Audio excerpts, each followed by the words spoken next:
Welcome, everybody. I'm going to start welcoming you even as people come into the room, because then we'll get to the substance. Everyone will be seated already. I'm Andrew Seeley, Executive Vice President of the Woodrow Wilson Center. It's my pleasure to welcome you to the Wilson Center.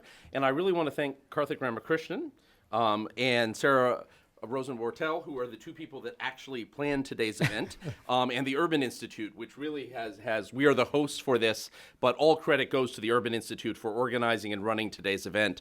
But we claim a piece of Karthik because he was a wonderful fellow here at the Wilson Center and continues to be a global fellow, one of our distinguished non-resident fellows, and we continue to work together on a number of issues. So, Karthik, always good to have you back at the Wilson Center. Thrilled to be here, Andrew. And we're always very pleased to work with the Urban Institute and Sarah and all the wonderful work that she's been leading, trying to get us to think about an issue that's absolutely critical, which is diversity in think tanks.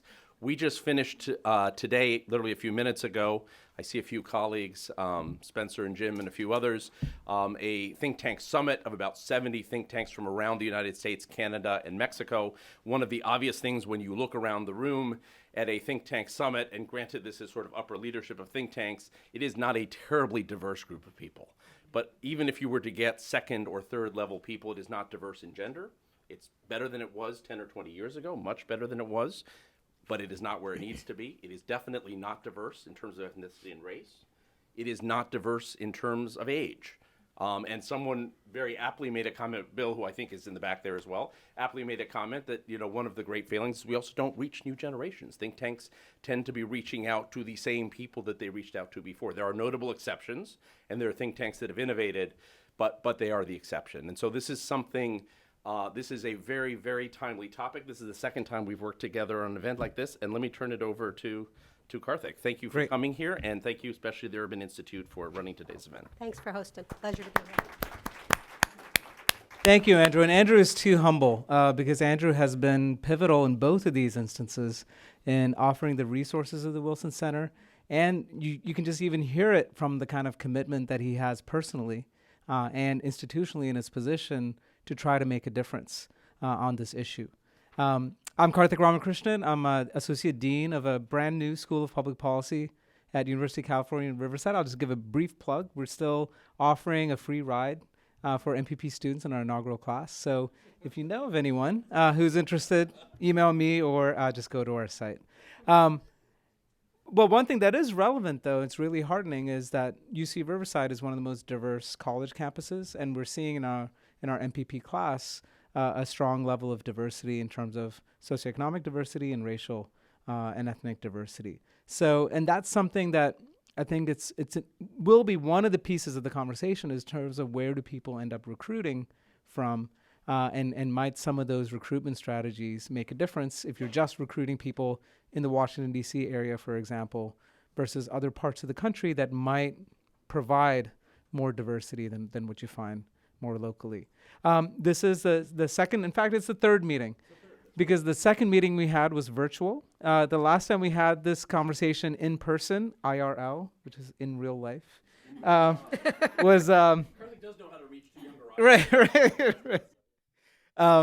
Was right around the American Political Science Association meetings. And it was actually an emergency call that I made to Andrew because I had planned on doing something like this, but all the spaces fell through. And I asked him if he thought that we could do it at the Wilson Center. And he said, of course we can do it. And we did it with very short notice and got a very good crowd. I would say about like 80 or 90 people with about 2 weeks notice. After that, one of the people in the room was someone from PBS, and they said, you know what, we want to have I think it was a live tweet session, or I forget what it was, but it was like a Twitter chat session, focusing on think tank diversity. And it was a very robust conversation. One of the advantages there is that we didn't have to just confine the conversation to people in DC. And so that was the second thing we did. And then Sarah, after that, has been saying, you know what, we need to do something. And so she and her staff have been kind of in conversation with me saying, what are we going to do next? So we're thrilled to have this opportunity here. We were going to do something around this time, but to be able to do this in the Wilson Center on the heels of the North American Think Tank Summit is just it's a special treat to be able to do that. I'm not going to say too much more, and I'm not going to read any lengthy bios because I think we just want to get right into this conversation. So we'll just get started. I'm going to sit back down and kind of ask a few questions after they're done, but we really want to open up the conversation to the audience. And each time we do this, I think one of the things we'd like to do now is to not only evaluate what the problem is, but then to talk about some of the practices that people have seen that might be promising, and to maybe think about how to scale that or how to do things a little differently. So we'll start off first with Sarah Rosen-Wartell from Urban Institute.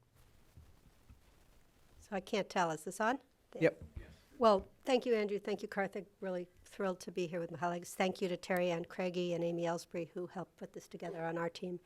And really thrilled to be part of this conversation, which I think should not be thought of as an afternoon's conversation, but in fact a conversation that needs to happen in small rooms and big rooms around lots of institutions, and to be a continuing one where we are willing to learn from one another. And I would say most importantly, I was in North Carolina recently and I heard Brian Stevenson speak, who is the author of, or the head of the Equal Justice Initiative and a very powerful civil rights and death penalty advocate. He's freed many people off death row. And he talks about being willing to be uncomfortable. And I think that's an important part of these conversations when we talk about why does diversity matter?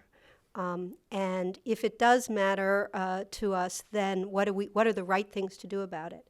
And everyone comes to those conversations with their own frames of reference, their various different disciplines, their own experiences. And when we get to this topic, there's a tendency to be worried about saying the wrong thing, about doing something that might offend a colleague, about saying something that might embarrass yourself by unintendedly expressing a point of view that might reflect a bias you're not even aware of. And because of that, people tend to steer away from the conversations that we're about to have today. So I want to apologize in advance for anything that I say, and I want to, that may be offending to anyone on any side of these questions. And I suspect we have a very, very broad commitment in this room, because you're all here, to the notion that diversity and inclusion is a core value, it's the right thing to do, and also that it helps to make our work relevant. But what are the reasons why we don't have diversity? Where do we want to pursue it? To the extent to which it matters or not, if the person asking a particular, in our case, research question, is a person of color or not. Those are issues on which people bring very different experiences and have very views that they want to explore. And you can only do that in a safe and comfortable place amongst trusting colleagues. At Urban 2 weeks ago, the events in Baltimore had a very powerful effect on many people. Personally, it's close to home. And given the fact that ours is an institution that was born almost 50 years ago from a similar time when peaceful and non-peaceful unrest in cities pushed their way onto the front pages, and people became interested in better understanding, much as you see on the editorial pages today, what are the challenges in our cities? Who are folks who live in concentrated poverty? What are the problems they have? And we were founded to address that question. So you could imagine that the events in Baltimore had both personal and professional significance to many of our colleagues. And we created a room. 170 people on 2 days' notice came to that room and sat in a circle and started to talk about a whole mix of different things about how they related to this experience. And people talked about the dichotomy of living in worlds where they can, in some cases, both be a person of great privilege, getting to work at a place like Urban, having all kinds of wonderful assets, and also, nonetheless, being subject to forms of implicit and explicit bias. People ask questions about whether, and express their feelings that they didn't always feel safe challenging research assumptions and frames of reference. And people expressed, in many cases, a very powerful desire to have those uncomfortable conversations, to try to understand not only, and I'm going to end with this, not only our challenges in recruiting, because I think this is often thought of as basically a recruiting issue, but in fact, understanding the extent to which the assumptions and questions in our research, the ways in which we communicate our research may be received by different audiences differently, may affect who's listening, may affect whether we have the impact and relevance that we want to have. And so we've already been through a period of pretty robust conversation about some of these things, but recent events really accelerated that. And I just hope we can talk today about all three of those pieces and also do it in a spirit in which we understand that lots of people have different frames of reference and different experiences for this work, and we need to be trusting and willing to be a little bit uncomfortable. Thank you, Sarah. Next, we have Sam Fulwood, and Sam, just go ahead and let's just get right into it. I'm sort of having one of those Admiral Stockdale moments. Who am I and why am I here? When you think about public policy and think tanks, my background is about as far from this as anybody could be, probably more so than anybody in this room. Sam Fulwood is at the Center for American Progress. I'm at the Center for American So you're at a think tank, Sam. I'm in a think tank. But I'm in a think tank because this is my second career. I spent 30 years prior to coming to work at the Center for American Progress as a newspaper reporter and editor and columnist. And that industry collapsed underneath me, and I found myself back in Washington for the first time in my life completely unemployed. And I knew somebody, and that's important because I want to circle back to that knowing somebody in a minute. I knew somebody and asked them if I could come and work for them. And that somebody introduced me to Sarah Wartell. And Sarah, after an awkward first couple of minutes, came to understand exactly the contributions that I might be able to have. And on the spot, she hired me to work at the Center for American Progress. And in some of the conversations that Sarah and I had at that time and subsequent to it, she said, you know, we don't know exactly how this is going to work out. This is an experiment. We're going to figure this out. And that gave me an enormous amount of confidence to be able to do the work that I now do as a senior fellow at the Center for American Progress. Part of that work was when I walked into the door in this 2009, two things about CAP leaped out at me. One, and probably not most prominent, was everybody there was younger than me and smarter than me. I mean, it was just overwhelming. Well, maybe not everybody, but most people. I'm not smarter than you. The other thing was that the place was overwhelmingly white. I mean, it was very, very white. And I mean, like Snow White. And so I walked in and said, look, I think we ought to figure out a way to do something about this. And, you know, to Sarah's credit was, what would you propose doing? And it was, as a journalist, having worked in Washington for 10 years as a journalist, I was aware of contacts and sources and how Washington, at least I thought, how Washington really worked. And I thought that people don't just walk in the door, my experience notwithstanding, people don't walk in the door of places like Urban Institute or Brookings or CAP and just get hired on the spot. You have to know somebody. You have to have those kinds of contexts. As a journalist working in Washington, I was aware of the fact that there are two kinds of people in official Washington. There are political people and there are policy people. The political people are pretty obvious. They're the ones who run for office, and they're always asking for money, and they're always eternally campaigning. The policy people, we don't really know who they are. And of the universe of people of color in Washington, almost 95%, I would say, 98%, are concentrated in the political world. They're either someone who's elected or someone helping someone get elected. Of the people who are in the policy side of it, we're almost non-existent. And my work at CAP has sort of taught me that, I guess I can say this, politicians often don't have a clue. And they will turn to a place like Urban or CAP and say, how do we do X? And if the people who are advising the politicians aren't reflective of the larger society, you get really, really screwed up policies. And I think in many ways we're living through that now. And so in sort of trying to figure out how to attack that, I thought that it would be important if we sort of opened the circles, opened the doors.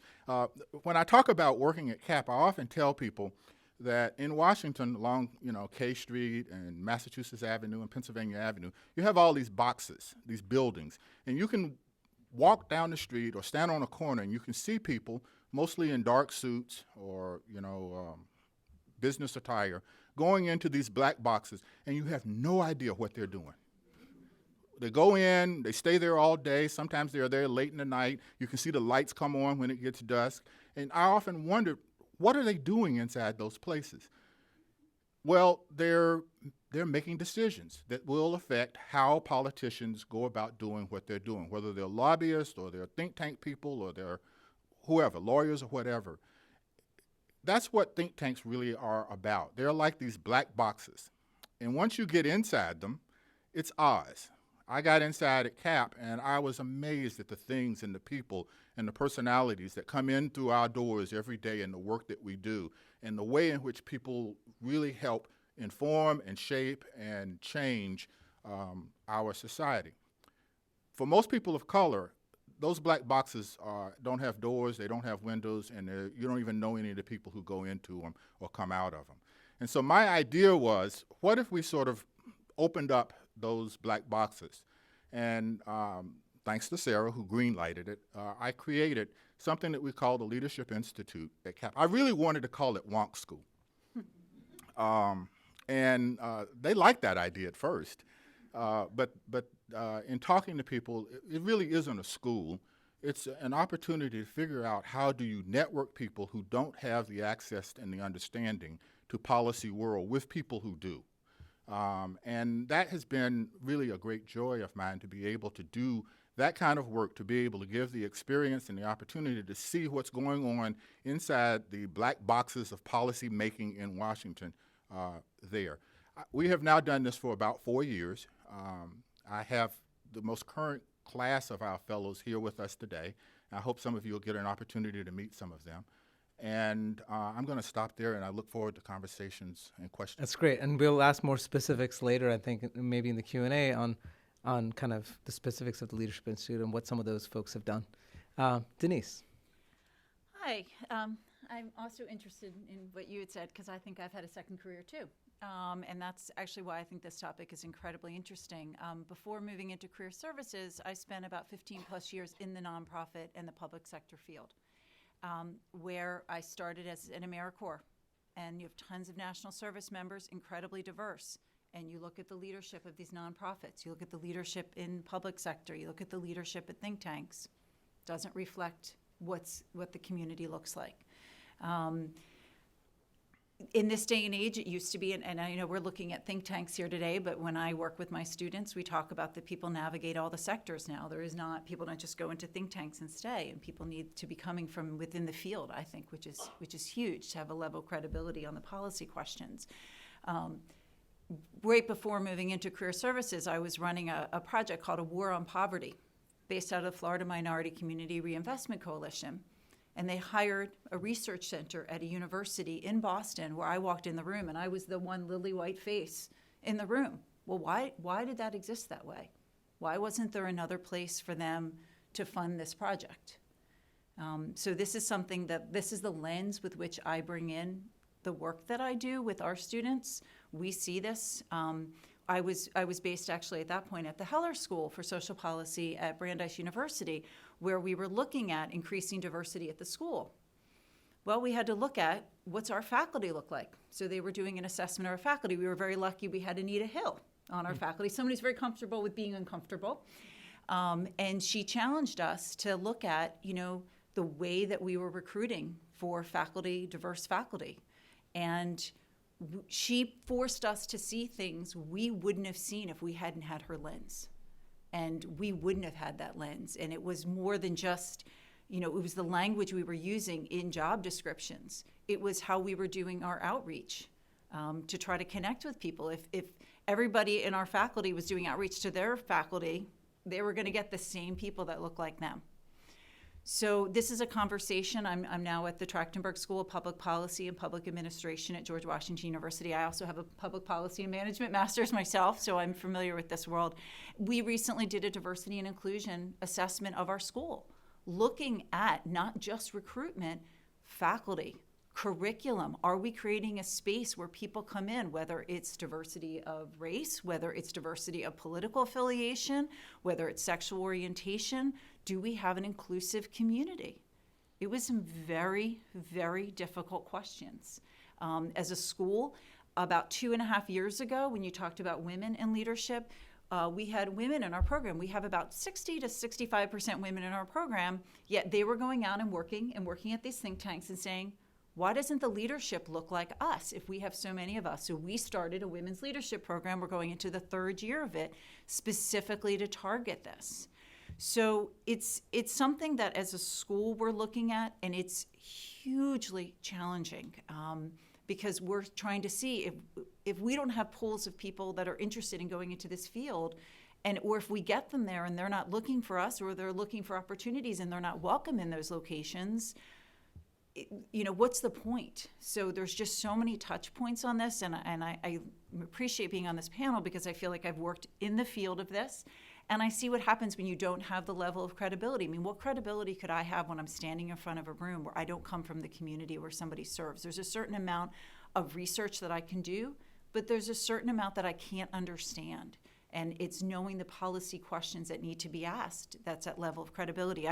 We have a diversity and inclusion committee at our school, and I reached out to them to get some insights, telling them I was going to be on this panel. And one of them said, she's over at Third Way, and said that recently Third Way has done a lot of work on legalizing gay marriage that actually was driven by the community that are there, completely by the LGBT community that convinced the leadership there, that was driven by this. So as she was pointing out, it's not just having the diversity there, but having a think tank that creates a space where people feel welcome to be uncomfortable and to push the boundaries.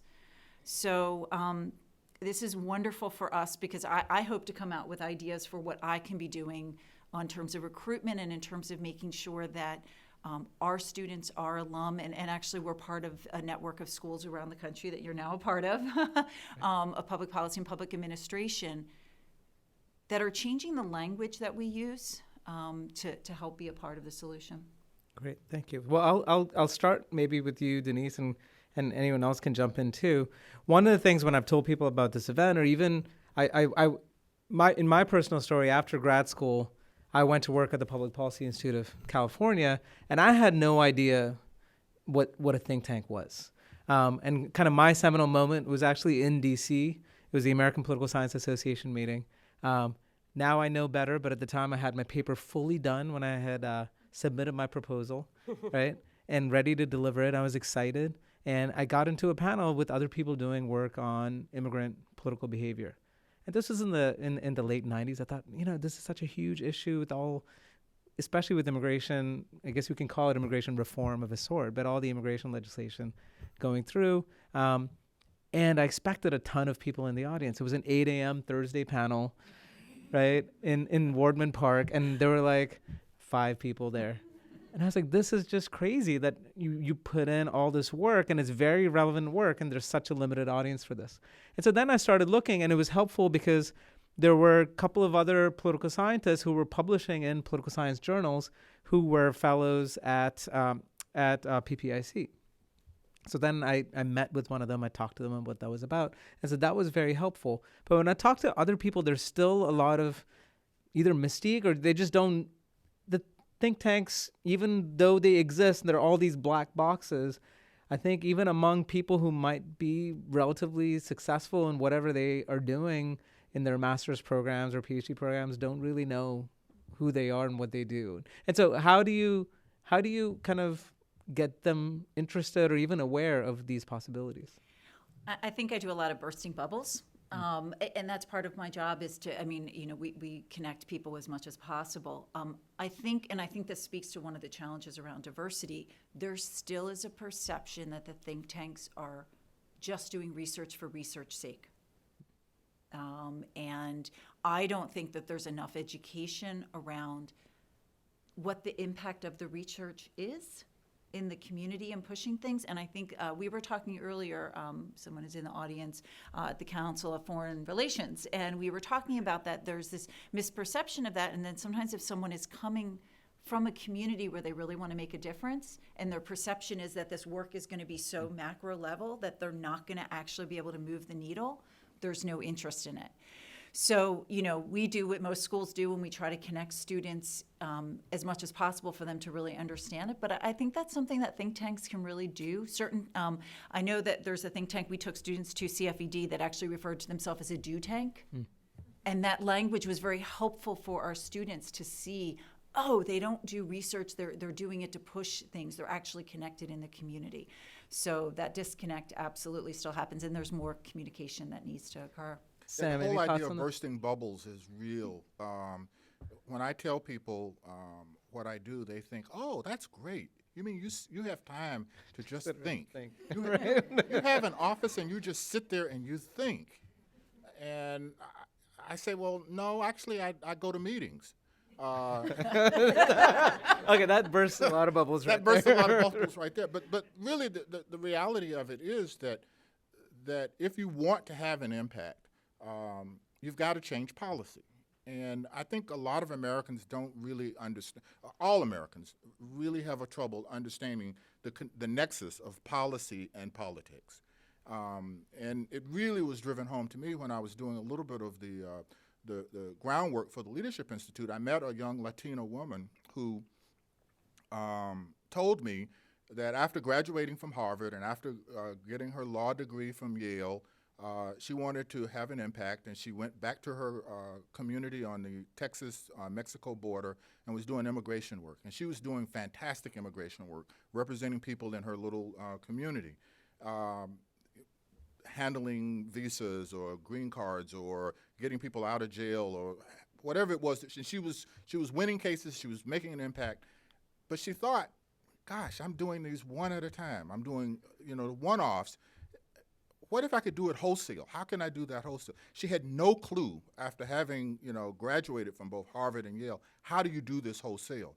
And she was at a cocktail party in Washington, and somebody said, you have to change policy. And it was like a light bulb went off in her head. And she opened up her own immigration policy think tank shop that she now is lobbying and working to change policy. She understood it. She got the nexus of policy and politics. She didn't want to become a politician. She wanted to change. And that's really the message that I have to, and other people have to tell, to drive home the idea that if you really do want to change things, you've got to change the policy. So one of the things is that we've been talking a lot about think tanks as though they are a homogeneous group of institutions.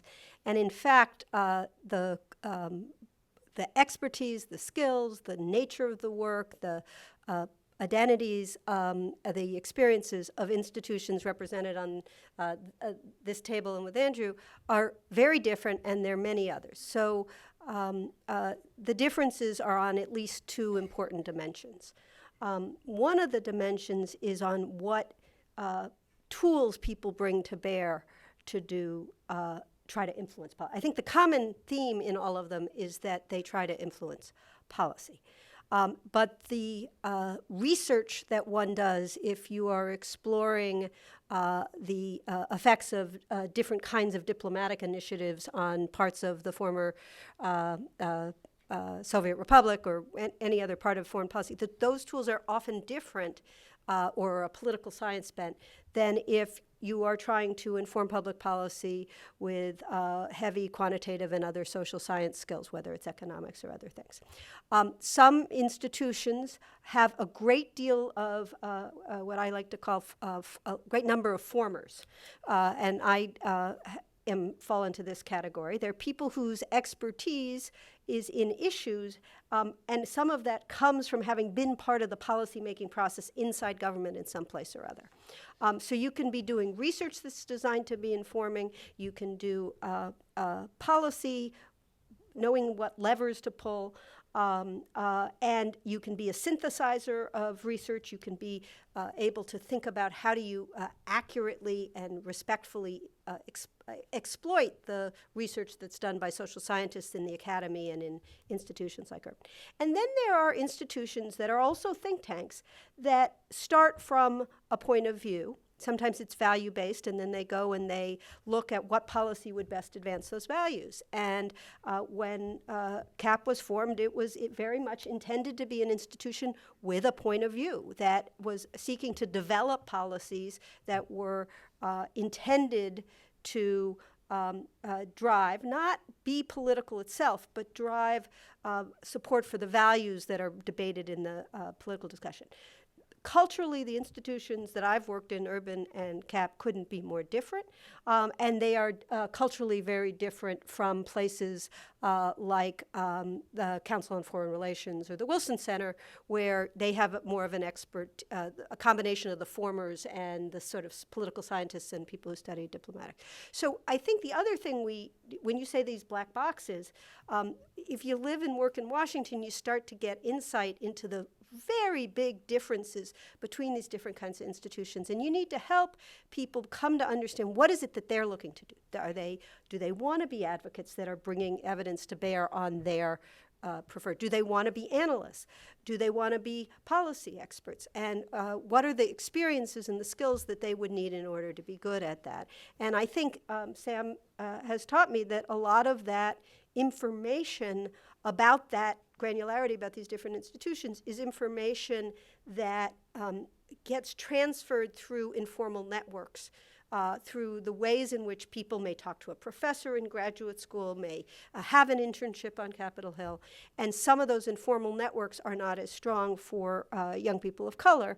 And so that's one of our challenges. The next thing I'd say, though, is that at Urban, where we do predominantly the analytic work, the research, and we draw policy insights and recommendations from that research, we have remarkably diverse classes of recent college graduates and remarkably diverse classes of recent masters.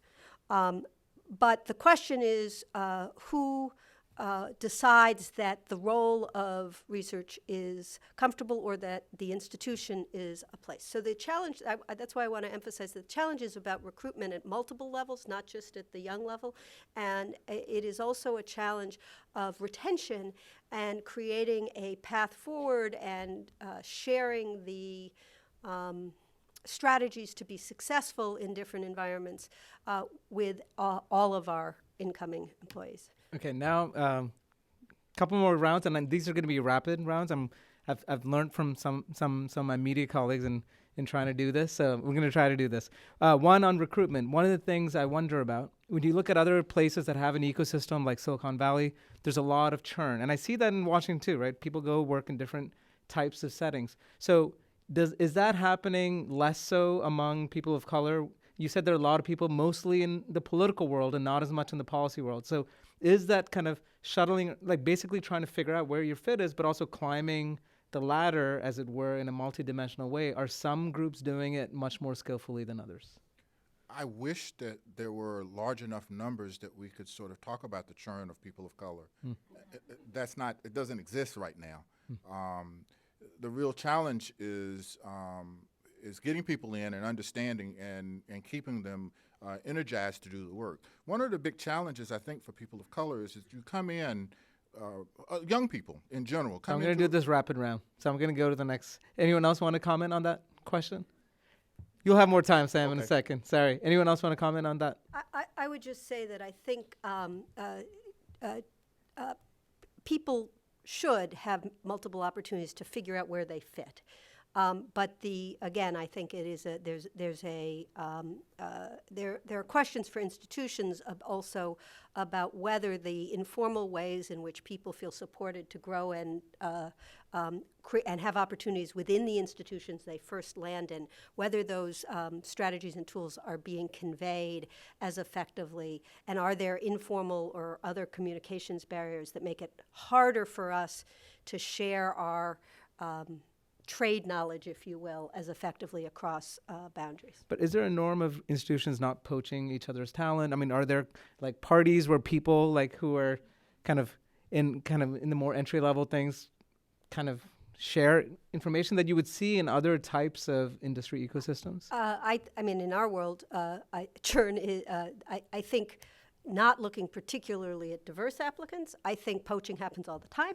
And I also think when people aren't happy with their host institution, or their funding isn't as good as they want, or they don't think their boss is as supportive of their line of work, I get a call a week from somebody who's at another think tank saying, hey, I'd be interested in coming. So but then per Sam's point, you actually don't have much material to work with to play that game. The one thing I would add with that is until you have that tipping point and have it on an organic level like you're talking about, Sarah, you need more intentional programs like Sam has it. And I was amazed when I moved to DC compared to when I was in Boston. There was more intentional leadership programs, particularly for the African American and Latino communities, than there are here in DC. Okay, the next question, and this probably cannot be done in rapid fire way, but I'm gonna try, is when I put this on, and a friend of mine, and of course it was via Facebook, told me, these are like kind of mainstream think tanks, right? So if we're going to try to solve the problem of diversity, why aren't you putting on kind of minority think tanks? And I was like, how many minority think tanks are there in DC? And I think there've been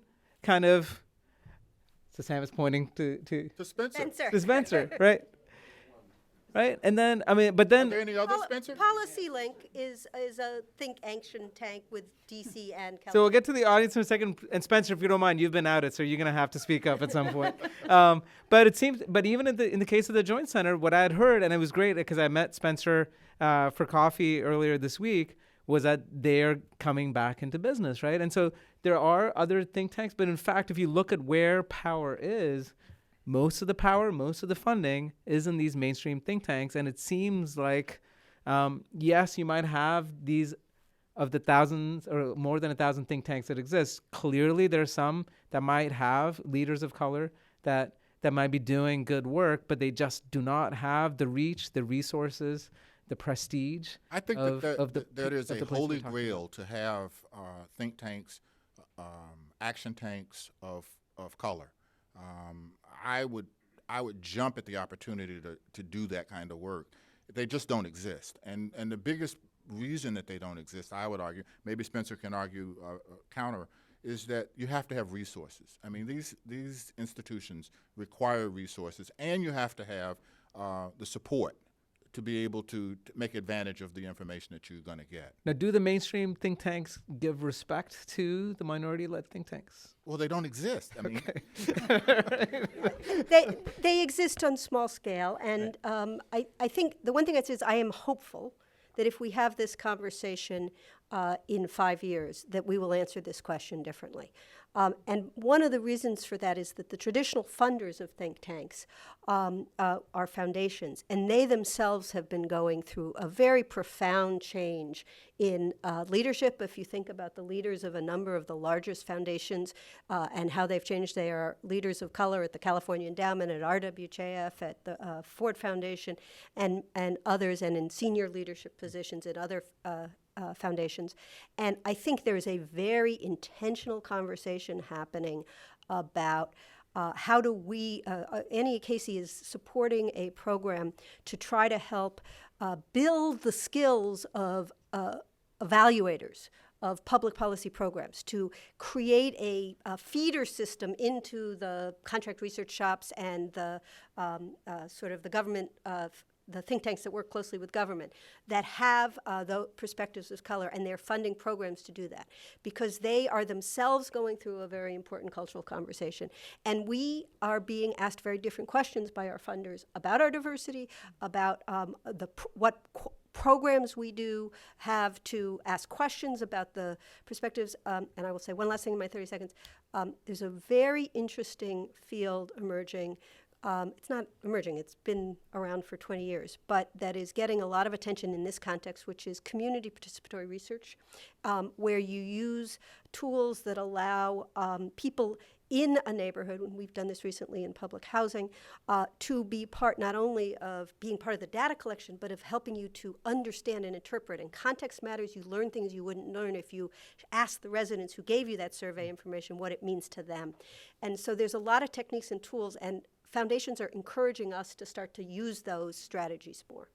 Great. Okay, you've been very patient in the audience. So if people have any thoughts or questions, Spencer, go ahead.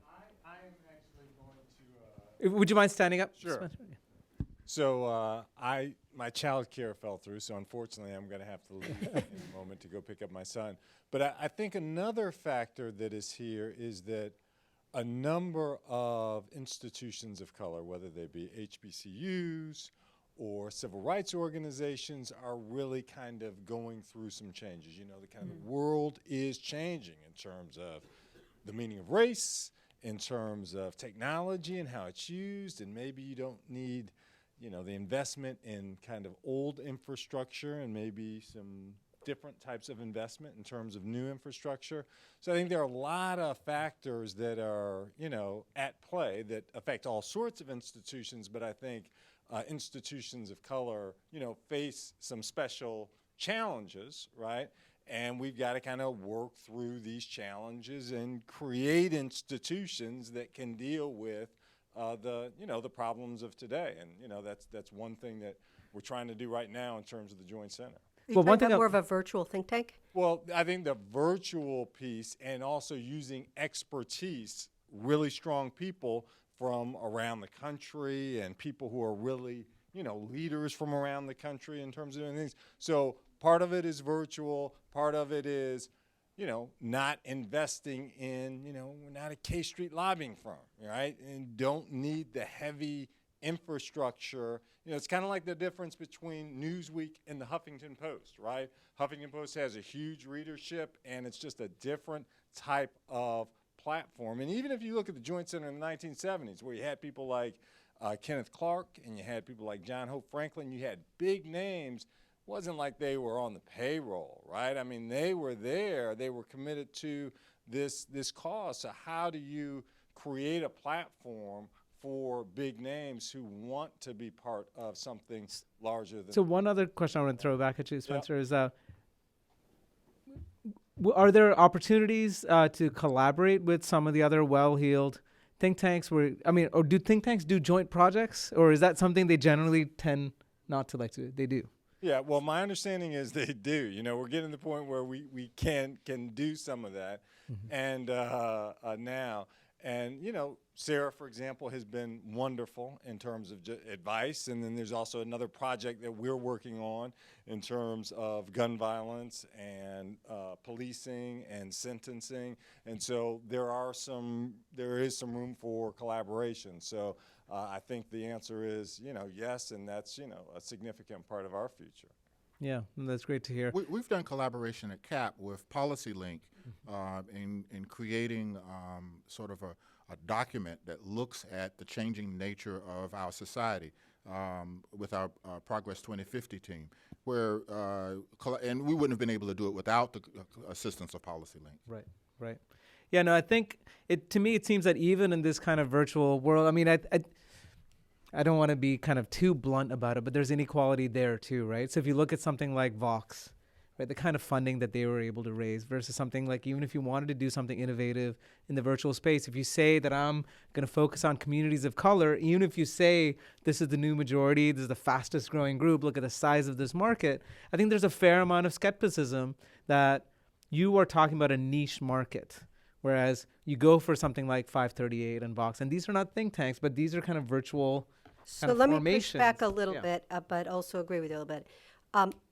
if you think about 538 and Vox and Wonkblog and all those, they are consumers of content from analysts. And Mark Schmidt and I were just talking about the fact that these outlets are looking for people from New America who can fill their pages inexpensively because someone else is paying them.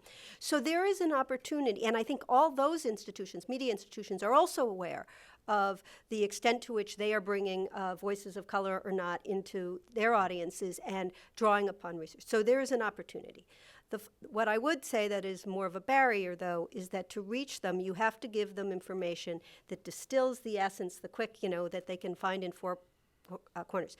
The investment we've made in doing data visualization work has done more to get Urban's work to be Emily Badger writes once a week a piece out of some piece of work because we have the map that can go with it, and it's easy for them to do. And that is not inexpensive, and there are high barriers to entry there. And so this may be one of the places where the collaboration is possible. But if you think of those media sources, they are an outlet, and they're looking for voices that bring lots of different perspectives together, but you have to give them the kind of content they need, and there are difficulties in producing that and drawing from work that has a base of research that is hard to build. Great. Denise, do you want to add anything? Yeah, the one thing as you speak that, and we talk about being uncomfortable, I feel like a lot of people are going to look at that and say, well, great, they were in the media, but are they really making a change? And this goes back to the same point around the perception. And the question I would have, a couple things is, one is we keep talking about diversity, and I understand that race is a huge issue, but we're talking about it just in terms of race. I think it's so important to broaden that conversation. And have we talked to people who've chosen not to go into think tanks, and why not? Because that's great, and I agree. I think I talk a lot to my students about getting into data visualization. I love that. And are they perceiving that the same way you're perceiving that? It's a very different generation on what they want their impact to be. It's a faster paced generation. I mean, just even think about it. When someone looks at the pace of how long it takes for people to do research in think tanks, or their perception of that compared to how quickly they want information, they might be saying, I don't want to work for a place where I'm working on a research project even 6-9 months. I want to put it out and put it in a Twitter feed tomorrow. And are we responding to that with how we're messaging what opportunities there are at think tanks? And is the answer really think tanks? See, that is so funny because back in my day, but back then, think tanks products were fast compared to academic products, right? Yeah. Now think tank products are not fast enough. Any other thoughts from the audience? Yes. The mic is Microphone. Yeah.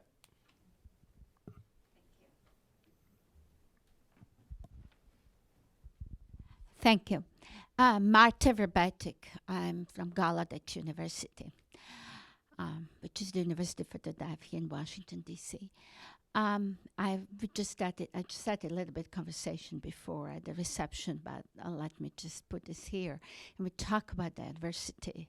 We also need to think about people with disabilities.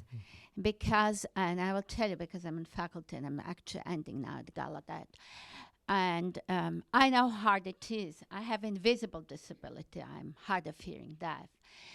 And I know that people with disabilities are virtually not represented at all.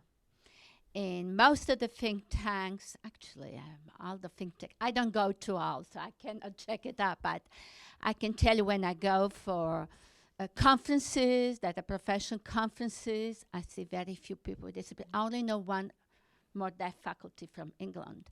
And this is, whatever our misgivings about the lack of representation in terms of gender and color, trust me, when it comes to people with disabilities, that is really, really underrepresented. Thank you. Thank you. Thank you for And talking I in just the would love- Q&A and also bringing it up here. I think it's such an important perspective to bring to the table. And I would encourage you, I would love to follow up with you to find out what we can be doing as a school to be making sure we're making inclusive environments for students to be getting the right master's degrees and the right education. So it would be fantastic to follow up. I think it's a very important point. Thank you.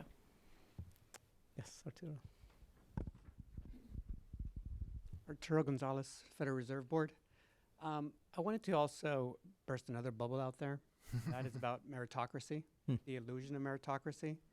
As someone who looks for talent, I've challenged myself to not look at the Harvards, the MITs, the University of Chicago, because we just recycle, recreate what already is there. There's also a misperception, perhaps, among those who are going through these programs, the students of color who don't understand that it's not about meritocracy. It's not about getting the GPA, about getting the best grades that will get you through the door. In fact, we at the board had a recent conference on community development in which it was shown that the least able, wealthy students did better than the most able, least wealthy students. Again, this notion of meritocracy exists. It's a falsehood. I think it's time that we acknowledge that. And it's a challenge that we, as those who are looking for talent, looking to Yes, so fill- how do you address that? How It's do a you personal compensate challenge. for it? It is a personal challenge when we have HR, reject and question and challenge them to not give you who they always give you. And it is going to mean more work. It is going to mean longer search. It's also going to mean, like someone mentioned already, going beyond your traditional networks of who knows who. It's really a broad blanket and taking personal charge of that as for yourself. So, Karthik, one of the things that I totally agree with what you're talking about in terms of meritocracy, or the myth of meritocracy. I think one of the things we can do about changing that is the language that we use in bringing people into mainstream institutions. I was very deliberate in talking about what we were trying to do with the Leadership Institute. When I went around and talked to some of the funders, they said, "Oh, this is really great. You're going to do an internship program." Well, no, we're not going to do an internship program. Or you're going to do an executive training program. No, we're not going to do that, because that kind of language implies an ordination that there are people who are needy, and so we're going to help those needy people. Remedial. Yeah. And I said, no, what we're doing is a network. It is a social network. And that we're going to find people who, from day one, could walk into your place and do what you want them to do, but you don't know that they exist. And so by changing the language, now that person is going to be your peer rather than someone that you've got to mentor. And so much of the work when it comes to talking about people of color in these traditional organizations, it is remedial. And we need to change the nomenclature and the language so that the people who walk in aren't assumed in some way to be inferior. I also think that this is not a single problem with a single solution. Yeah. Freeman Hrabowski, who's a board member at the Urban Institute, is president of UMBC, which is this really extraordinary school that has graduated more future PhDs of color than any other university in the country, notwithstanding that when he started there, it was perceived largely as a second tier of the University of Maryland system commuter schools.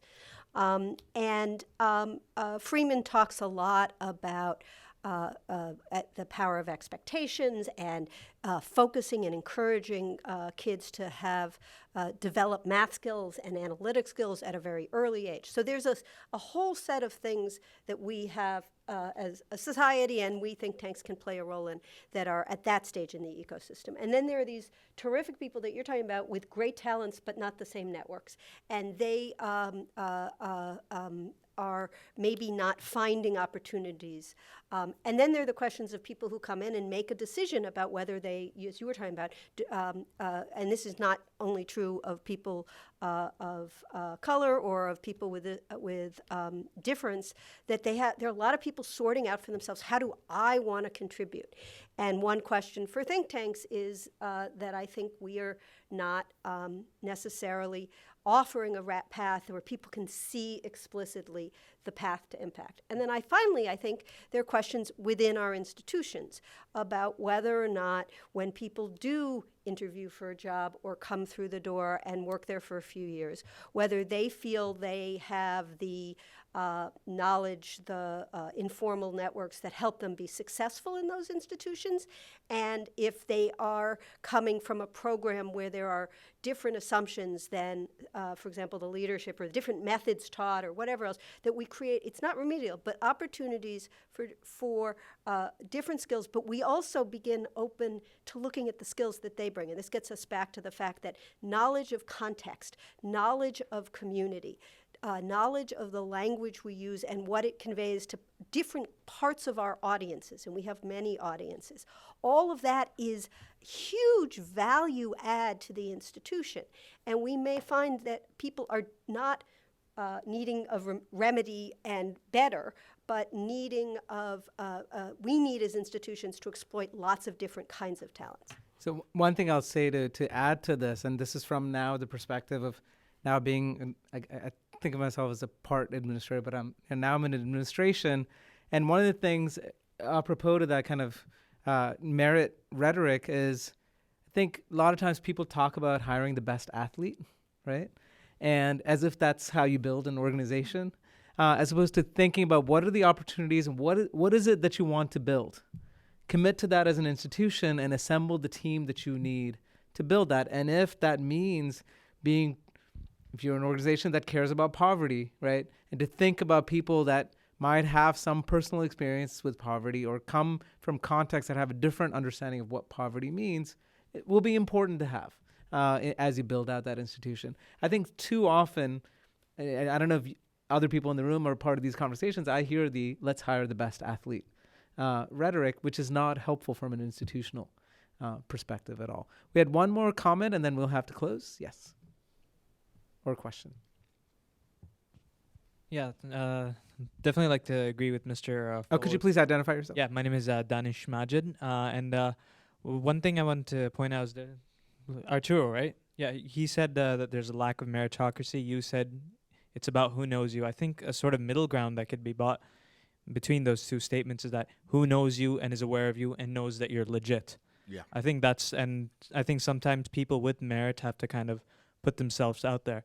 And my second question is, what about the people who international students or foreign citizens who bring like valuable perspective from their countries, such as intrinsic, linguistic, political, and social and cultural knowledge? What about I wish Andrew were here, but I think he's stepped out of the room. But that I know is an important part of the Wilson Center, right? So because they are an international think tank with these different programs, diversity is not just about kind of domestic indicators, but the kind of skills, the networks, the experiences that you bring from home regions and home countries, and that's very valuable, and it's an important perspective to add. One of the things that we're exploring at CAP with our Progress 2050 team is that by the year 2050, the nation's going to be a majority minority. We don't particularly like that term, but you know what it means. So much of our conversation, even now, is looking backwards at a black-white civil rights matrix of what the country is about. Over the next 20, 25, 30 years, that matrix is going to be irrelevant, because when you find a person with brown skin in America, odds are they do not have the ancestral ties to slavery, which has defined so much of our notion of diversity in this country. If we persist in only dealing with diversity along those lines, we're going to really be overrun with ancient thinking, and that is really an uncomfortable thought. It's uncomfortable on so many different levels when you start talking about this kind of work. African Americans, descendants of slaves, do not want to hear that. They are very uncomfortable with that conversation. People who were born in other countries, who are either first or second generation, are chomping at the bit to talk about their experience in an American context. And that is tension. We haven't even talked about what the white folks don't want to have any of this conversation. We have to be comfortable having all of these uncomfortable conversations. I was really struck when Sarah said that because this has been my life's work. I have made myself uncomfortable from about the age of 14 and have been chomping at the bit to be able to talk about diversity in a larger context of how it impacts us as Americans. And as we go forward, that's going to be the real challenge. How do we talk about us as Americans? Sam, we're going to recruit you for some of these future conversations. I mean, it was basically Sarah, Andrew, and I think of ourselves as like three musketeers, but now we're going to expand the circle, and Denise, you too. And one thing I'll say, and I'll say this as a close, is when you talk about this future of a minority country, problematic as it is, I would say let's bring California and Texas. I mean, this is part of the thing I always marvel at when I come to Washington, D.C., is that Washington, D.C. is kind of in a time warp. Right? And there's so much dynamism happening in other parts of the U.S. And I think that's part of that insularity. We haven't talked about kind of geographic diversity. And that's something, when universities recruit people, they think about geographic diversity. But I don't know if think tanks really think about that. And so that's, I think, part of the limiting in the kind of pool and the kind of thinking that you have. So maybe the next time we can host a conversation in California and fly you out in the dead of winter here. All for it. February. Yeah.